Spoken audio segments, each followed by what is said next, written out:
Hi, welcome back to Leaders Speak at Stories at Work. This is a series where I've been speaking with leaders and asking them to share stories from their life which has shaped opinions they have or indeed the person they are. Today I'm again in conversation with Prakash Iyer. He's a leadership trainer, a motivational speaker, and an author. And I asked Prakash to share an experience from his life that has shaped an opinion he holds today. And this is what he shared.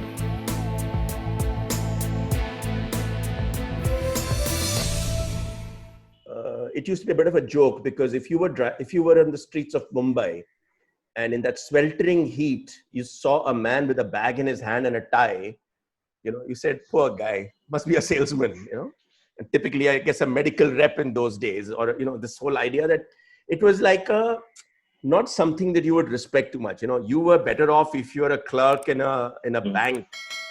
At least you had a lot more cash that you could say was sitting around you, unlike being a medical rep or a sales guy out on the street.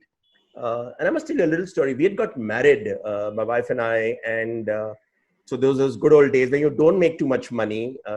And I figured that the wife was keen to get a sewing machine. And my mother-in-law threatened to buy it for her. And, my ego wouldn't let me do that. And I said, no, we'll buy it. We'll go and pick it up. And I remember there was this, so I'll give you a bit of, I'd become an expert by then on what sewing machines were, what brands were. So there was clearly the big name in sewing machines was Singer. And Singer had a machine called Fashion Maker, which was this, electronic, it had a little bit of electronics in it. So it could do all kinds of fancy designs. It could do a whole lot more automatically than a typical sewing machine would. And that was Singer, Fashion Maker. And the other brand of sewing machines in the market was Usha. Now, Usha had a product which was very much like the Fashion Maker. So if you went and saw it, Usha will tell you, this is like the Fashion Maker. So think about it. It's like the phone saying we are like the iPhone, which is what a whole lot of phones are, but it was not the iPhone. And so we had Singer Fashion Maker and we had Usha doing something else.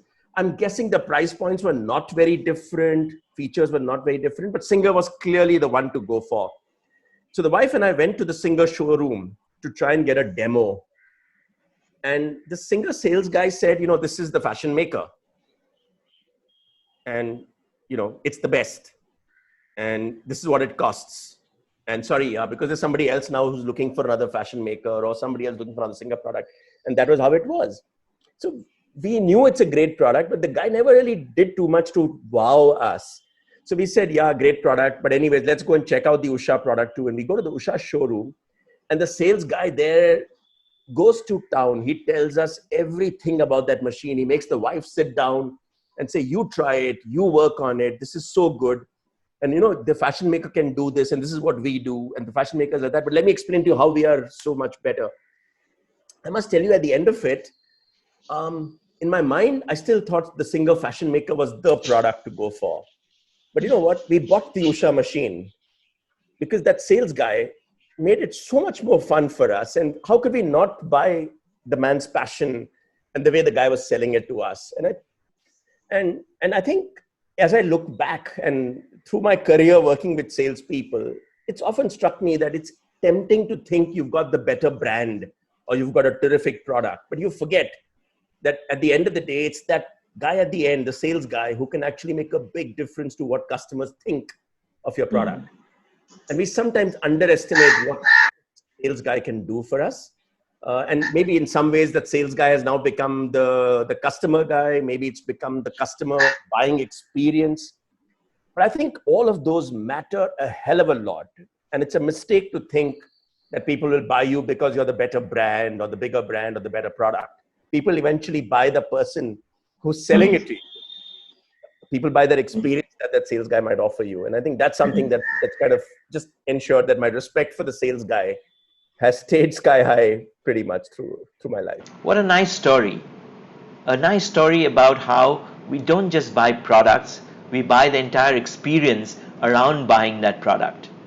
Now, if Prakash had just shared that opinion that in his life he has seen that it is not just the best product that wins, but the entire experience of buying the product or owning the product that is so much important, we would have all nodded, agreed, and promptly forgotten. Now that we heard it with a story, we are bound to remember it for far longer. What a beautiful way to make a point more memorable, isn't it? I hope you liked that story, and if you did, hop over to our YouTube channel. We have lots more there. We have a playlist called Leaders Speak, where leaders like Prakash have shared multiple stories. We then have a series called Story Bank, where every week I have been sharing stories that can help you build your story bank. And while you're there, don't forget to subscribe, because that way you'll get an alert every time we have a video, and we have at least 2 stories per week. Thanks for watching. Take care and stay safe. I'll see you next week.